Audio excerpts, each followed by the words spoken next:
बचपन से हम सब ने एक कहानी सुनी है। एक दिन आसमान से एक बहुत बड़ा पत्थर अर्थ पर गिरा और अचानक से सारे डायनासोर खत्म हो गए। किताबों और मूवीज ने इस इवेंट को कुछ इस तरीके से पोर्ट्रे किया जैसे एक सिंपल एक्सप्लोजन हुआ और अगले ही दिन प्लेनेट के सबसे बड़े क्रिएचर का नामो निशान मिट गया। लेकिन रियलिटी इस सिंपल कहानी से कई ज्यादा कॉम्प्लेक्स, भयानक और डरावनी थी। डायनासोर को सिर्फ उस एस्टेरॉयड के फिजिकल इम्पैक्ट ने नहीं मारा, वो पत्थर तो सिर्फ एक ट्रिगर था, एक ऐसी एपोकैलिप्टिक चेन रिएक्शन का जिसने अर्थ को नर्क में बदल दिया। आज इस इवेंट को हम केटी एक्सटिंक्शन कहते हैं। वो एक्चुअली एक सीरीज ऑफ कैटास्ट्रोफिक इवेंट्स थी जिसमें आग की बारिश, हजारों फीट ऊंची सुनामियां और एक ऐसी लंबी रात शामिल थी जिसने कई सालों तक सूरज की रोशनी को जमीन तक पहुंचने ही नहीं दिया। आज हम वक्त में 66 मिलियन साल पीछे जाएंगे। हम उस आखिरी दिन को मिनट बाय मिनट रिकंस्ट्रक्ट करेंगे और समझेंगे the exact science behind the end of dinosaur. हम ये भी जानेंगे कि डायनासोर अगर वाकई में इतने ताकतवर थे तो उनकी पूरी प्रजाति कैसे नष्ट हो गई और कैसे इस सबसे बड़े डिजास्टर ने हम इंसानों की एग्जिस्टेंस का रास्ता खोला। क्योंकि अगर वो एस्टेरॉयड अपने टारगेट से कुछ सेकंड पहले या कुछ समय बाद अर्थ से टकराता तो आज इस वीडियो को बनाने और देखने के लिए यहाँ कोई ह्यूमन मौजूद नहीं होता। तो चलिए शुरू करते हैं अर्थ की हिस्ट्री के सबसे डिस्ट्रक्टिव दिन की कहानी को। दोस्तों, ये वीडियो आपको आसानी से समझ आए इसलिए मैंने इस वीडियो को कई चैप्टर में बांट दिया। तो चलिए शुरू करते हैं हमारे चैप्टर नंबर 1 से, the pre impact world, the काम बिफोर द स्टॉर्म।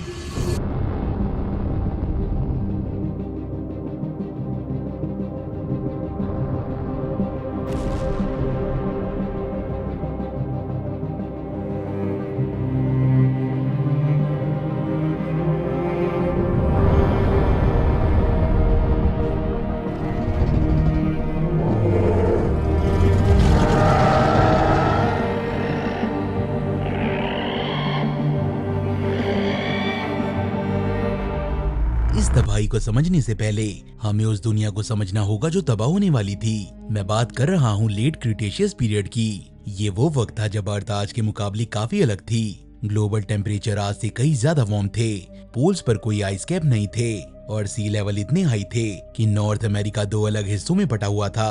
पिछले 165 मिलियन सालों से डायनासोर इस प्लेनेट के अनडिस्प्यूटेड रूलर्स थे। इवोल्यूशन ने उन्हें अलग अलग साइजेस और शेप में ढाल दिया था। एक तरफ थे सौरोपॉड जो बिल्डिंग जितने ऊंचे थे और दूसरी तरफ थे agile hunting raptors. T-rex apex predator के रूप में नॉर्थ अमेरिका पर राज कर रहा था। इकोसिस्टम पूरी तरीके से बैलेंस था, लेकिन इस शान दिखने वाली दुनिया में पहले से ही कुछ गड़बड़ चल रही थी। एस्टेरॉयड के आने से पहले ही डायनासोर एक स्ट्रेसफुल पीरियड से गुजर रहे थे। इंडिया के डेक्कन ट्रैप्स में मैसिव वोल्केनिक इरप्शन चल रहे थे। ये वोल्केनोस कोई आम वोल्केनोस नहीं थे। इनमें से निकलने वाला लावा इतना ज्यादा था कि उसने हजारों स्क्वायर किलोमीटर के एरिया को कवर कर लिया। इन इरप्शन की वजह से एटमॉस्फेयर में ग्रीन हाउस गैसेस और टॉक्सिक केमिकल रिलीज हो रहे थे जिसने ग्लोबल क्लाइमेट को डिस्टेबलाइज करना शुरू कर दिया था। साइंटिस्ट के बीच आज भी डिबेट चलती है कि क्या डायनासोर पहले से ही डिक्लाइन की तरफ बढ़ रहे थे। हालांकि फॉसिल से हमें पता चलता है कि इकोसिस्टम में चेंजेस आने के बावजूद डायनासोर्स डोमिनेंट थे और उन्हें पूरी तरीके से वाइप आउट करने के लिए एक कॉस्मिक इंटरवेंशन की जरूरत थी। और वो इंटरवेंशन स्पेस की गहरे अंधेरे में करोड़ों सालों से उनकी तरफ बढ़ रहा था। एस्टेरॉयड बेल्ट या शायद आउट क्लाउड के किसी दूर दराज के हिस्से में एक मैसिव रॉक जिसका डायमीटर करीब 10 से 15 किलोमीटर था, वो अपने रास्ते पर आगे बढ़ रहा था। अगर आप इसके साइज का अंदाजा लगाना चाहें तो इस पत्थर को माउंट एवरेस्ट से कंपेयर कीजिए। इमेजिन कीजिए कि माउंट एवरेस्ट जितनी बड़ी एक सॉलिड चट्टान जिसमें इरिडियम और दूसरे हैवी मेटल्स भरे हुए हैं, वो स्पेस के वैक्यूम में ट्रेवल कर रहा था और उसकी स्पीड करीब 20 किलोमीटर पर सेकंड थी, यानी करीब 72,000 किलोमीटर पर आवर। इस स्पीड पर यह एस्टेरॉयड मून के डिस्टेंस को सिर्फ कुछ ही घंटों में कवर कर सकता था। डायनासोर के पास कोई अर्ली वार्निंग सिस्टम नहीं थे, कोई टेलीस्कोप नहीं थे। उनके लिए वो दिन किसी भी आम दिन की तरह ही शुरू हुआ।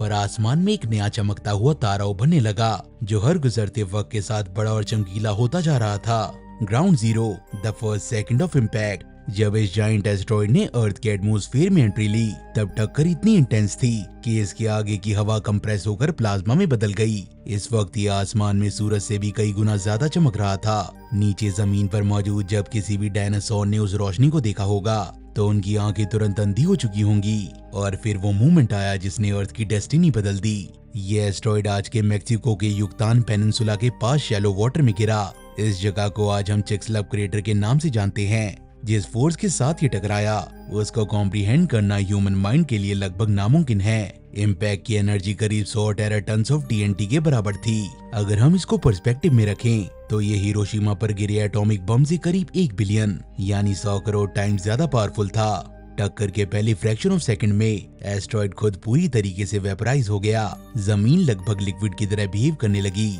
इम्पैक्ट ने अर्थ क्रस्ट में करीब 30 किलोमीटर गहरा और 150 किलोमीटर चौड़ा एक क्रेटर बना दिया। जमीन के अंदर का मटेरियल स्प्रिंग की तरह वापस ऊपर उछला, जिसने कुछ ही सेकंड्स में हिमालय से भी ऊंचा एक टेम्पररी पहाड़ बना दिया, जो अगले ही पल वापस कोलैप्स हो गया। लेकिन असली मौत इस फिजिकल क्रेटर से नहीं आई थी, वो तो तबाही का सिर्फ एपिसेंटर था। असली डिस्ट्रक्शन तो वो शॉक वेव थी जो इस इम्पैक्ट से पैदा हुई। इम्पैक्ट के तुरंत बाद एक थर्मल पल्स निकली, एक ऐसी आग की लहर जो सब दिशाओं में आगे बढ़ी। ग्राउंड जीरो के 1500 किलोमीटर के रेडियस में जो कुछ भी था, चाहे वो पेड़ हो, जानवर हो या पानी हो, वो सब मिली सेकेंड के अंदर जलकर राख बन गया।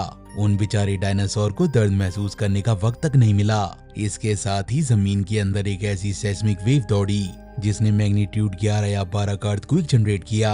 ह्यूमन हिस्ट्री में हमने आज तक मैग्नीट्यूड 9.5 से बड़ा अर्थक्वेक रिकॉर्ड नहीं किया। चेक्सलव अर्थक्वेक इतना पावरफुल था कि उसने पूरी अर्थ को एक घंटी की तरह बजा दिया। ये झटके दुनिया के हर कोने में महसूस किए गए और इन होने वाले सेस्मिक शॉक्स ने जमीन के अंदर फॉल्ट लाइंस को तोड़ दिया, जिससे नए वोल्केनिक इरप्शन ट्रिगर हो गए। क्योंकि ये एस्ट्रॉइड एक शैलो ओशन रीजन में गिरा था, इसने पानी को कम्प्लीटली डिस्प्लेस कर दिया। इस डिस्प्लेसमेंट ने मेगा सुनामी को जन्म दिया। ये कोई आम सुनामी नहीं थी। वेव की हाइट शुरुआत में 1.5 किलोमीटर थी। ये पानी की दीवार बुलेट ट्रेन की स्पीड से कोस्ट लाइन की तरफ बढ़ी। एक फैसिनेटिंग एविडेंस हमें नॉर्थ डेकोटा यूएसए के टेनिस फॉसिल साइट से मिलता है, जो इम्पैक्ट जोन से हजारों किलोमीटर दूर था। वहाँ साइंटिस्ट को एक ऐसी लेयर मिली जहाँ फ्रेश वाटर और मरीन क्रिएचर के फॉसिल एक साथ बुरी तरीके से मिक्स थे। उन्हें मछलियों के गिल्स में फंसी हुई ग्लास की छोटी गोलियां मिली। ये साबित करता है कि इम्पैक्ट के सिर्फ कुछ ही घंटों के अंदर इस मेगा सुनामी ने रिवर्स और लेक्स में ऐसी तबाही मचाई कि लाखों क्रिएचर जिंदा दफन हो गए। टेनिस साइड एक्चुअली उस दिन का एक डायरेक्ट स्नैपशॉट है, एक फॉसिलाइज्ड क्राइम सीन जिसमें मौत के एग्जैक्ट मोमेंट कैद हैं। लेकिन सुनामी और अर्थक्वेक तो सिर्फ जमीन पर मची तबाही का हिस्सा थे। सबसे बड़ा खतरा तो अभी आसमान से वापस आने वाला था। जब एस्ट्रॉइड जमीन से टकराया तो उसने क्रेटन के बिलियंस ऑफ टन चट्टान और मलबे को ब्लास्ट करके स्पेस में फेंक दिया। ये मटेरियल एटमॉस्फेयर को चीरते हुए सब ऑर्बिटल स्पेस तक गया। वहाँ जाकर ये सुपर हीटेड रॉक छोटी बूंदों में बदल गया और ठंडा होकर ग्लास की गोलियों, जिसे हम टेक्टाइट्स कहते हैं, उनमें कन्वर्ट हो गया। लेकिन ग्रेविटी के नियम के अनुसार जो चीज ऊपर जाती है उसे वापस नीचे आना होता है। इम्पैक्ट के कुछ ही घंटों के बाद ये ट्रिलियंस ऑफ ग्लास का मलबा अर्थ के एटमॉस्फेयर में री एंटर करने लगा। जब ये मास री एंट्री हुई तो एटमॉस्फेरिक फ्रिक्शन की वजह से ये मटेरियल जलने लगा। इमेजिन कीजिए आप जमीन पर खड़े हैं और आपके ऊपर का आसमान 300 से 400 डिग्री सेल्सियस तक गर्म हो चुका है। ये थर्मल रेडिएशन इतनी इंटेंस थी कि नीचे जमीन पर मौजूद ड्राई फॉरेस्ट अपने आप आग पकड़ने लगे। एक ग्लोबल वाइल्ड फायर शुरू हो चुकी थी। जो डायनासोर इम्पैक्ट और सुनामी से बच गए थे, अब उन्हें इस झुलसा देने वाली गर्मी का सामना करना पड़ रहा था। पूरा प्लेनेट धुएं और आग की लपटों में घिरा हुआ था। हजारों किलोमीटर दूर जो ट्राइसेरेटॉप्स या टीरेक्स अपने आप को बचाने की कोशिश कर रहे थे, उनके पास भागने की कोई जगह नहीं थी। हवा इतनी गर्म हो चुकी थी कि सांस लेने पर उनके लंग्स जल रहे थे। जमीन पर चलना नामुमकिन था क्योंकि जमीन का टेम्परेचर उबल रहा था। आग से बचने के लिए सिर्फ एक ही रास्ता था, या तो जमीन के गहरे अंदर छुप जाना या पानी के नीचे चले जाना। और यही वो टर्निंग पॉइंट था जिसने तय किया कि अगले दिन कौन जिंदा बचेगा और कौन हमेशा के लिए फॉसिल में बदल जाएगा। लेकिन मौत का सिलसिला अभी रुका नहीं था। टेक्टाइट्स की बारिश और ग्लोबल वाइल्ड फायर के बाद अर्थ एक ऐसे फेज में एंटर करने वाली थी जो आग से भी कई गुना ज्यादा खतरनाक था। वो फेज था the long endless dark. Chicxulub impact की सबसे अनलकी बात ये थी कि एस्ट्रॉइड अर्थ के जिस पार्ट से टकराया वहाँ की चट्टानें एनहाइड्राइट और जिप्सम से भरी हुई थी। ये मिनरल सल्फर रिच होते हैं। जब एस्ट्रॉइड ने इस एरिया को वेपराइज किया तो billions of ton toxic sulphur और डस्ट स्ट्रेटोस्फीयर में इंजेक्ट हो गए। आग जलने के बाद जो धुआं उठा उसने और इस सल्फर डस्ट से मिलकर अर्थ के आसमान को एक मोटे इम्पेनिट्रेबल ब्लैंकेट की तरह कवर कर लिया। सूरज की रोशनी अर्थ की सरफेस तक पहुंचना बंद हो गई और इसके साथ ही शुरू हुई the impact winter. The impact of winter and the collapse of food web. पहले दिन की तबाही और आग के बाद अर्थ एक अचानक और ब्रूटल फ्रीजिंग फेज में चली गई। सूरज की रोशनी ब्लॉक होने के कारण ग्लोबल टेम्परेचर अचानक से गिर गए। कुछ मॉडल सजेस्ट करते हैं कि टेम्परेचर एवरेज 25 डिग्री सेल्सियस तक गिर चुका था। ये सिनेरियो एक ग्लोबल न्यूक्लियर विंटर जैसा था। जो प्लेनेट कुछ घंटों पहले एक वार्म ट्रॉपिकल पैराडाइज था, वो अब एक डार्क फ्रीजिंग वेस्टलैंड बन चुका था। ये अंधेरा कुछ दिनों या हफ्तों का नहीं, बल्कि महीनों या शायद सालों तक चला। और जब सूरज की रोशनी नहीं मिलती तो एक प्रोसेस पूरी तरीके से रुक जाता है, दैट इज फोटोसिंथेसिस। प्लांट्स और फाइटोप्लैंक्टन अपना खाना नहीं बना पा रहे थे। जब नया खाना बनना बंद हुआ तो फूड चेन पूरी तरीके से कोलैप्स होने लगी। सबसे पहले ट्रीज और वेजिटेशन मरना शुरू हुए। इसका डायरेक्ट असर पड़ा हर्बीवोरस डायनासोर्स पर, जैसे कि ट्राइसेरेटॉप्स और एनकिलोसोरस। उन्हें खाने के लिए कुछ नहीं मिल रहा था। एक मैसिव बॉडी मेंटेन करने के लिए उन्हें रोजाना 100 ऑफ केजी वेजिटेशन चाहिए होता था। भूख से हर्बीवोरस की संख्या तेजी से गिरने लगी। जब हर्बीवोरस मरने लगे तो अपेक्स प्रीडेटर्स की बारी आई। टीरेक्स जैसे कार्निवोरस के लिए शुरू में तो लगातार मरते हुए हर्बीवोरस एक फीस की तरह रहे होंगे, लेकिन एक बार जब डेड बॉडी सड़कर खत्म हो गई तो इन बड़े प्रीडेटर्स के पास खाने का कोई सोर्स नहीं बचा। एक इकोसिस्टम में अगर बॉटम लेयर कोलैप्स होती है तो टॉप लेयर का भी अंत गारंटीड होता है। जमीन के साथ साथ ओशियन में भी यही कहानी दोहराई जा रही थी। एटमॉस्फेयर में जो ह्यूज अमाउंट में कार्बन डाइऑक्साइड और सल्फर ऑक्साइड रिलीज हुए थे, वो पानी के साथ मिलकर एसिड रेन बनकर ओशन में गिरने लगे। ओशन का टॉप लेयर कम्प्लीटली एसिडिक हो गया। इस एसिडिफिकेशन ने मरीन फूड वेब के बेस को तबाह कर दिया। कैलकैरियस प्लैंक्टन्स, जिनके शेल कैल्शियम कार्बोनेट के बने थे, उनके शेल से तेजाब वाले पानी में डिसॉल्व होने लगे। प्लैंक्टन के मरते ही छोटी मछलियां मरी और मछलियों के बाद मोसासोरस जैसे जाइंट हमेशा के लिए ओशन की गहराइयों में दफन हो गए। करीब 75% प्लेनेट और एनिमल स्पीसीज इस तबाही में मारी गई।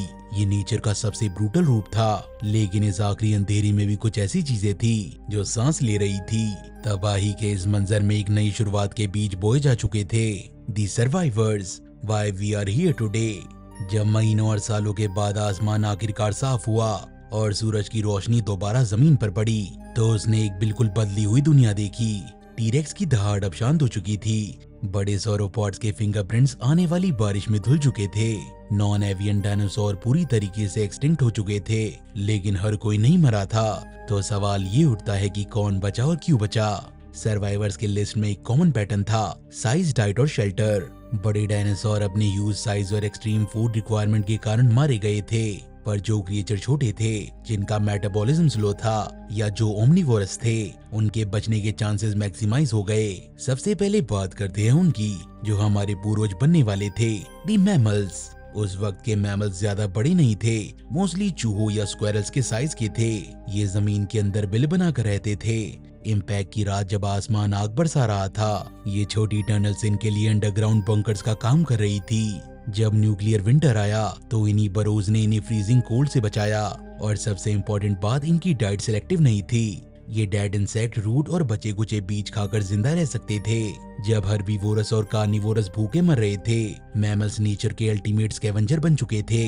दूसरे सर्वाइवर्स थे क्रोकोडाइल्स और टर्टल्स। उनका एक्वेटिक लाइफ उन्हें सडन टेम्परेचर स्पाइक और फायर से बचाने में मददगार साबित हुआ। इसके अलावा एक क्रोकोडाइल बिना कुछ खाए महीनों तक जिंदा रह सकता है, क्योंकि उसका मेटाबॉलिज्म एक्सट्रीमली स्लो होता है। इस स्लो मेटाबॉलिज्म ने उन्हें इम्पैक्ट विंटर के फूड शॉर्टेज वाले फेज को सरवाइव करने में मदद की। और सबसे बड़ा surprise, dinosaur actually completely extinct नहीं हुए थे। एक specific group of small feather theropod dinosaur बच निकलने में कामयाब रहे। उनके पास बीक्स थी जिससे वो सीड्स तोड़कर खा सकते थे। ये फेदर्ड सर्वाइवर्स और कोई नहीं, आज के बर्ड्स हैं। हाँ, आपके घर के बाहर बैठा हुआ कबूतर या पेड़ पर गाती हुई चिड़िया टेक्निकली उसी लीनिएज का हिस्सा हैं जिसने टीरेक्स को जन्म दिया था। Birds are the only dinosaur left on the earth today.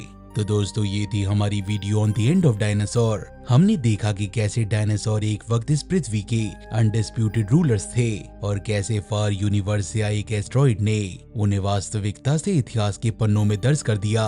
हमने देखा कि कैसे एक एस्ट्रॉइड इम्पैक्ट ने पृथ्वी पर ऐसी तबाही मचाई कि आग की बारिश, भूकंप और सुनामी से इन भयानक और दैत्यकार जीवों का अंत हो गया, और कैसे इनके बाद पृथ्वी पर मैमल्स की शुरुआत हुई। दोस्तों, क्या आप ये जानना चाहेंगे कि पृथ्वी पर मौजूद सबसे खतरनाक डायनासोर कौन कौन से थे? अगर हाँ तो कमेंट सेक्शन में जरूर बताएं, हम जल्दी ही उस पर भी वीडियो लाएंगे। वैसे अगर आपको ये वीडियो पसंद आई तो उसे एक लाइक करें, अपने दोस्तों के साथ शेयर करें और हाँ, हमारे चैनल रहस्य टीवी स्पेस को सब्सक्राइब करना मत भूलना। मैं आपसे मिलता हूँ अगली वीडियो में, तब तक के लिए सोचते रहिए और खोजते रहिए।